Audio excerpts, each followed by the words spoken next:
It's time to break free and wake up to your potential. Download Mindset Daily Motivation today and start taking control of your life. Why do I think people are drawn to advice telling them to do hard things? Because I think any person, any human realizes that if you want some kind of a good outcome, you're going to have to work hard for it. And if you don't work hard for something, you're not going to get an outcome that's really worth much. One day that thing's going to come up. And if you're not constantly performing without purpose, you're not going to be ready when the time comes. It's this magical thing, purpose, that we're all looking for. But we don't take a second to realize the purpose never leaves us, because the very purpose is you. You are always the purpose. Motivation is a feeling that comes and goes, and it doesn't matter whether it's there or not. Discipline is infinitely more important. So no matter how you feel, get up and do what you're supposed to do. That's it. And that's discipline. It's not motivation. If you only did what you were supposed to do when you were motivated to do it, that's leaving it to chance. But if you're disciplined, you go do what you're supposed to do. That's the way it works. When I realized that I can learn through hard work, and I can beat the valedictorian in school, but I got put in 10 hours more a day than he does. You know what kind of strength comes from that? When you're sitting down, that guy, that valedictorian studied for an hour, and you know, I caught you, and I am dumb, but I have the work ethic to catch you. That's where David Goggins got really invented. You know, what's the future? It's tomorrow. The future is, the weekend. That's the future. You don't realize, you can actually set yourself up. What you're doing today is connected to the future. This isn't working. The way you are doing this is not working. And I told you this, and I told you that, and I told you the other thing. And what I'm trying to say is that you need to change this part of your game. I've been hearing Goggins stories about his 3 times through. I mean, he was not due to quitting, right? I mean, his mentality was prepared to take him further than his body was twice. You are ready to do the thing, and you may have done everything perfectly, and there's something outside of your control in your physiology that said, nope, you don't get to do this. Yeah, the SEAL training is not fair at all. Yeah. It's not fair at all. And I'm sure there's good guys that don't make it because they just physically can't handle it. For the most part, if you don't make it, it's because you didn't make it. Listen, it's not what I want. You know, I back down. I don't have a problem with that, so that's just the way it is. Like they have There's guys. Way more people that ring the bell than have blown out knees or whatever. It's probably 85, 90% that ring out. I spent so much time, people always like, why do you run so much? You try to get in shape. No, the things I do in life, most of life, you're alone. You may have a whole support crew around you, but up here, you're alone. Most of the stuff I do, I'm training for those moments when I was at mile 70 and I had 30 more miles to go, and I crapped up my back and peeing blood down my leg. I had 30 miles to go. There's only so much someone cheering can do for you. Right. When you start to dive back in the cellar of your mind, and you're pulling out all these tactics, all these mental tactics to get through this 30 miles when you're in the worst shape of your life, and no one's coming to save you, and you get through that. I want to go back there. Like when I got done with that race, I laid in the tub, and my ex-wife helped me get up the stairs. And I'm laying in this tub, and Coca-Cola's coming out of me. Just looks like dirt. And she's a nurse, and she's freaking out. And she puts the shower on me, and I'm looking at her, and all I want to do is call the race director up of Badwater saying I qualified for the race. And she's thinking we gotta go to the hospital. So she's calling my mom, and my mom has a doctor friend of hers who's over, and they're freaking out.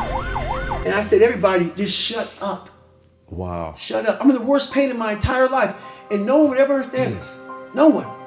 When you've gone that deep inside yourself, and all those feelings of pain that I had, I was in the worst pain of my life, ever. And some people think, man, you're just crazy.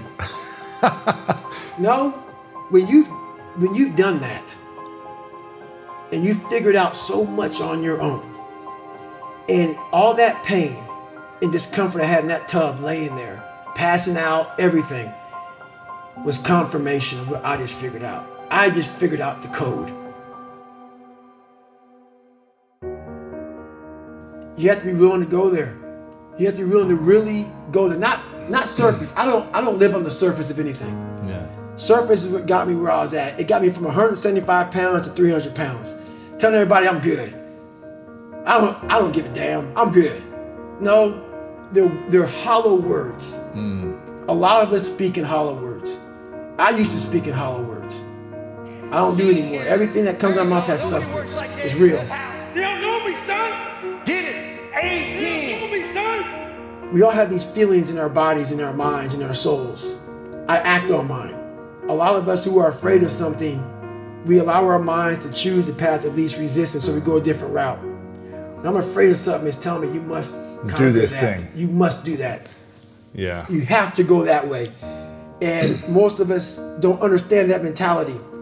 So I think there's some inherent characteristic of a person that your environment plays a role, but it can be overcome by determination. And I think you probably have a lot more control over what you do in your life than your background does. The fact that you get to forge whatever the path is that you want to go forward. Like that to me is, especially as someone that, like I say, maybe grew up feeling a little bit helpless.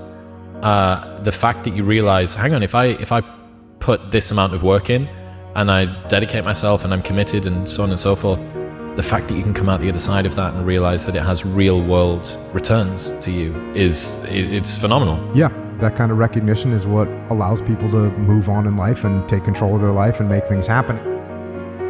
That is why if people can make up a mission statement, an ethos in which they want to live by, and every morning you wake up, you hold yourself accountable to that mission, not a company's, your own. Make up your own mission statement. What do you want to be in life?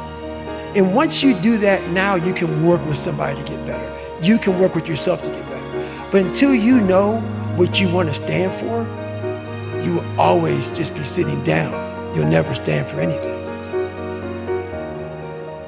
The world's too noisy. Your mind needs quiet. For you to find who you are. People ask, what's my purpose? Why am I here? You're not gonna find it nowadays unless you lock yourself in a quiet room in your mind. And when you are constantly reflecting on who you are, where you've been, the journey you've gone through, the journey you can continue going through, the feeling's always there. You don't allow the world to pull you so fast that you forget. You don't allow yourself to pull you so fast that you forget. It's not about staying in that moment. It's about you want to get to the point where that feeling follows you like breathing. It becomes a part of your life, part of your DNA. But it's made. Like these calluses on my hands right now, they're made. Yeah. They are now on my brain. This is now a part of me. So you have to detach from your emotions, you have to get control of them, and you have to make sure that you lead your men in the right direction so they don't do something that is not the right thing to do. And for me, like the minute I feel some sort of anger, some sort of jealousy, some sort of frustration, most of the time I go, oh, you're getting mad, that's your ego. You're getting emotional about this. Take a step back and listen to what the other person's saying. Take a step back and try and see it from their perspective. Take a step back and try and understand what they're trying to say.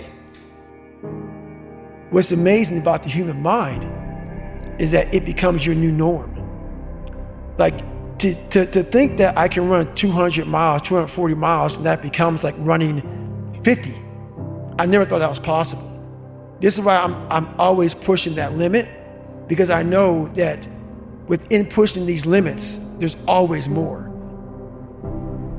There's going to be things in your life that you don't have control over. Or much of the time, people say that's not my fault. There's nothing I can do about that.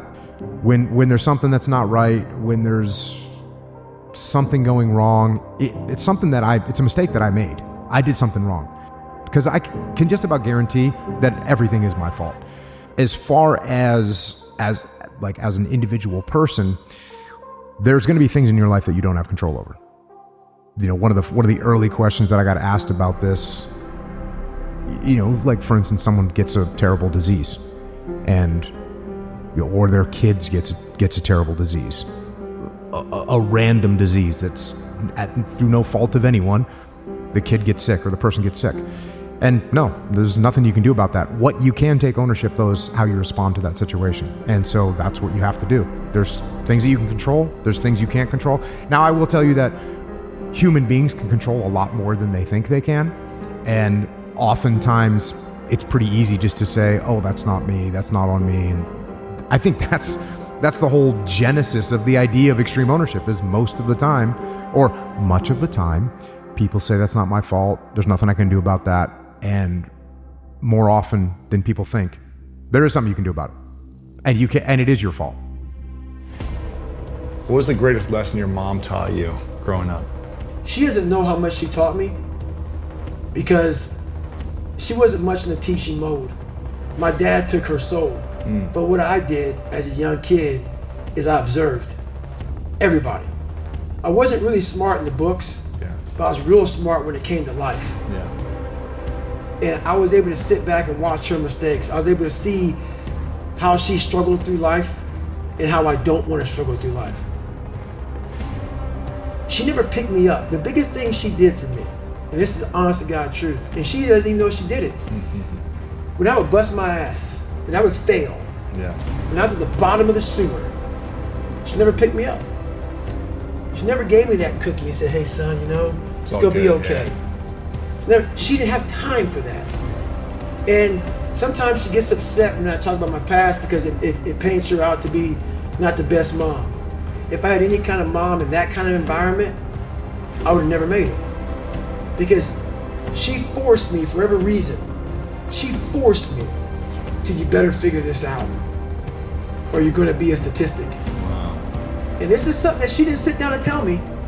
I realized this. This is the world that is in front of me. And what most people do is they see this world and they look at it as an excuse to get out of it. I started looking at it as this is the ultimate training ground for the rest of my life. I have all these valuable lessons, because if you look out in the world right now today, it's not a nice place. But I'm very prepared for it. I'm prepared for it. I'm prepared for all the failure coming my way.